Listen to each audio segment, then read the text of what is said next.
અમરેલી જિલ્લાના ગ્રામીણ વિસ્તાર અને શહેરી વિસ્તારની અંદર રહેતા ગરીબ પરિવાર સ્વપ્નનું ઘર બનાવી રહ્યા છે અને અનેક વ્યક્તિને સ્વપ્નના ઘર મળ્યા છે। સરકારની આવાસ યોજના વડે આ રિક્ષા ચાલકને પોતાના સ્વપ્નનું ઘર બનાવવાનું સ્વપ્ન સાકાર થયું છે। મારું નામ ભટ્ટ સુધીરભાઈ જયંતિલાલ, મારું ગામ સાવરકુંડલા અને વ્યવસાય હું ઓટો રિક્ષા ચલાવું છું। અને પહેલાં મારે કાચા મકાન હતા, નબળા। આ નરેન્દ્રભાઈ મોદીના નેતૃત્વ હેઠળ વડાપ્રધાનને હિસાબે આવાસ યોજનાને હિસાબે આજે મારે પાકા મકાન થઈ ગયા છે। હું એનો ખૂબ ખૂબ આભાર માનું છું, એમનો ઋણી। કઈ રીતે તમને ખબર પડી આવી યોજનાઓ છે? આ નગરપાલિકા દ્વારા આવાસ યોજના કેટલા રૂપિયા મળે? 3.5 લાખ। અત્યારે કેવું મકાન બનાવ્યું છે તમે? ફર્સ્ટ ક્લાસ થઈ ગયું, મારી આશા પૂરી થઈ। સપનાનું મારું સપનું સાકાર થયું। મારું નામ પાર્થ બિલતિયા છે। હું સાવરકુંડલા નગરપાલિકામાં આવાસ યોજના વિભાગનો પ્રતિનિધિ છું।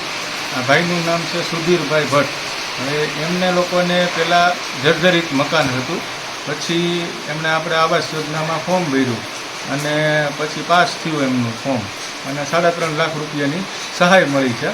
એટલે પછી એ લોકોએ પાકું મકાન આખું બનાવ્યું છે, સરસ મજાનું।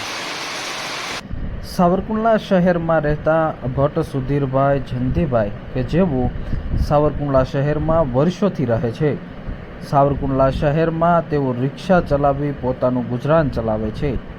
તેઓને પોતાનું એક સ્વપ્ન હતું કે મારે પણ પાક્કું છતવાળું અને સારું મકાન હોય, પરંતુ પોતાની પરિસ્થિતિ નબળી હોવાને લઈને તેઓ ખર્ચ કરી શકતા નહોતા। પોતાના મિત્રો સાથે મકાન બનાવવાની વાત શેર કરી હતી અને આખરે મિત્રોએ આ પ્રધાનમંત્રી આવાસ યોજનાની જાણકારી આપી હતી।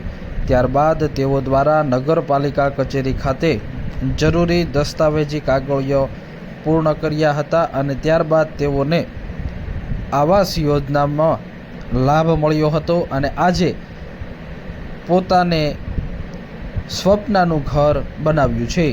આજે પોતાના પરિવાર સાથે આ પરિવારની છત બની અને મકાન મળ્યું છે।